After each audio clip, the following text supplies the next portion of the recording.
롯데가 감춰왔던 순환출자의 민낯은 예상을 뛰어넘는 수준이었는데요. 취재기자와 함께 자세한 이야기 나눠보도록 하겠습니다. 생활경제부 이한라 기자입니다. 안녕하세요. 네, 안녕하세요. 이 기자, 네. 예, 롯데의 순환출자 구조, 일본의 지배 구조가 어느 정도 밝혀진 것 같은데요.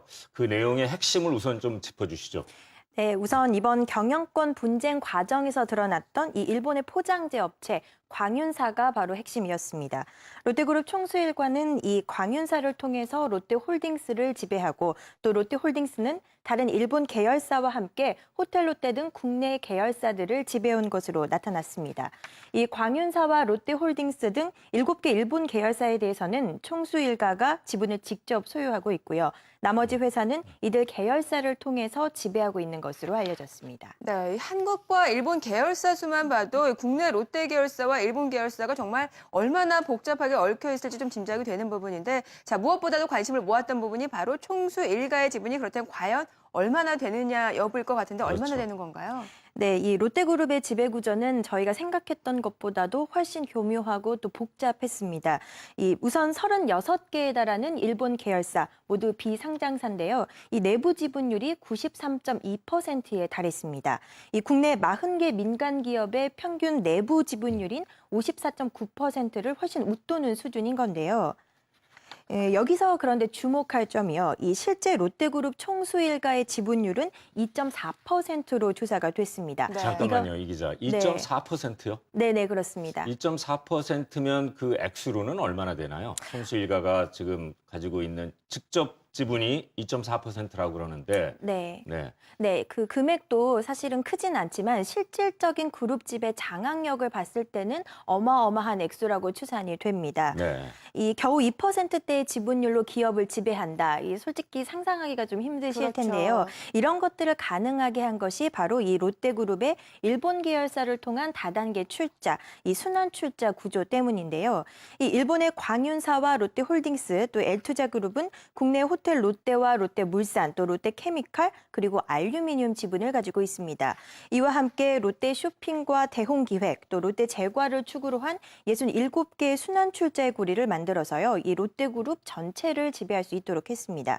이처럼 일본에서 한국까지 이어지는 이런 롯데그룹의 순환 출자 구조는 최대 24개 정도에 달하는데요. 이 롯데를 제외한 국내 40개 그룹의 평균 순환 출자가 한 4단계 정도밖에 안 되거든요. 네. 그것에 비하면 상당히 복잡한 구조라고 볼 수가 있습니다. 이 실제 롯데 계열사 간 출자 비율은 약 80% 정도로 다른 대기업 집단들보다 2배 가까이 높습니다. 네.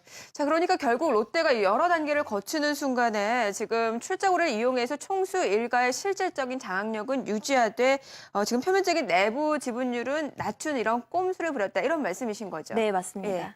네. 다시 정리를 해보자면 굉장히 복잡한 것 같은데. 네.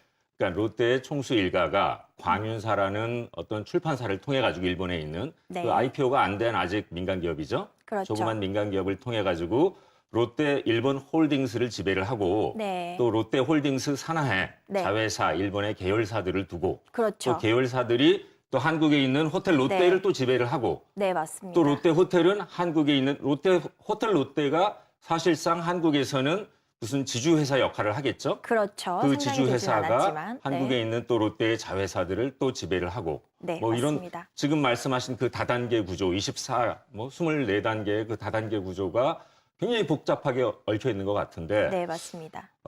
그럼 공정거래위원회가 지금 밝혀놓고 네. 앞으로 어떻게 하겠다는 겁니까? 다음 단계가 뭡니까?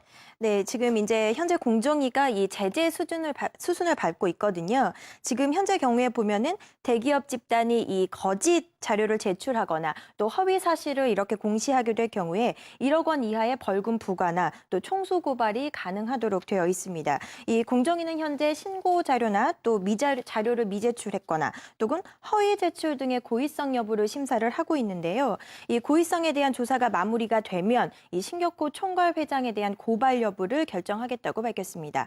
이 조사에서 고의성이 드러날 경우에 이 신격호 총괄 회장에 대한 고발은 불가피할 것으로 보입니다. 네. 자, 그럼 다시 본론으로 돌아와서 지금 롯데그룹이 그동안 이 같은 사실들을 모두 숨겨왔다는 건데 이 부분에 대해서 다시 한번 좀 짚어보도록 하죠. 네, 맞습니다. 그 롯데그룹은 이 국내 계열사에 출자한 일본 계열사를 동일인 관련자, 그러니까 이 신격호 총괄 회장 총수 일가가 아닌 기타 주주로 이 신고를 한 상황입니다. 이런 방법으로 이 총수일가와 관련된 이 내부 지분율이 기존의 85.6%에서 62.9%까지 낮아진 상황이거든요. 이럴 경우에 이런 허위 공시로 인해서 총수일가의 내부 지분율이 22.7%나 이렇게 과소 산정됐다. 이렇게 네. 볼 수가 있겠습니다. 자, 그런데 네. 그런 사실들이 왜 그동안 드러나지 않은 거죠? 네, 이 공정위의 설명에 따르면요. 이 앞서 잠깐 언급한 것처럼 일본의 이 36개 계열사가 모두 비상장 회사였기 때문입니다. 공정위 설명에 따르면 이 롯데가 해당 내용을 이 기타 주주로 신고를 하더라도 공정위 입장에서는 딱히 확인할 방법이 없었다는 얘기인 한일 거죠. 간의 그 복잡한 지배 구조가 문제였다. 그럼 롯데 측에서는 어떻게 지금 대응을 하고 있나요? 네, 롯데그룹은 이게 네. 말씀하신 아직 것처럼 인정을 안 하고 있겠죠? 이게 네. 고의가 아니다 하고 발뺌을 네. 하고 있을 것 같은데. 네, 정확히 보셨습니다. 이 말씀하신 것처럼 이 한일 양국에서 경영이 이루어지다 보니까 좀 특수한 상황에서 비롯된 거다. 의도성은 전혀 없었다라고 네. 밝혔는데요.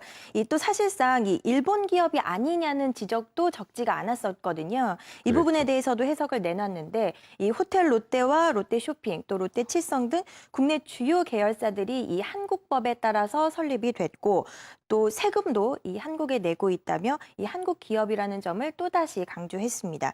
이 지배구조 문제에 대한 답변도 내놨는데요. 지난해 8월에 이 TF팀을 발족을 했었거든요. 현재 경영 투명성 확보 작업을 진행하고 있고 또 상반기 내에 약속했던 이 호텔 롯데 상장도 기존 일정과 차질 없이 진행하겠다는 입장. 지난해 네. 8월이면 그 형제 간의 그 경영권 분쟁이 한참 막 네, 맞습니다. 복잡하게 네. 이루어지고 있을 당시인 것 같은데. 네, 맞습니다. 그럼 그 당시에 신동빈 회장의 뭐 그 지시나 네. 그런 걸로 인해 가지고 네. 그 경영권 또 지배구조 개선 작업이 일어나고 있었다라고 볼 수가 있나요?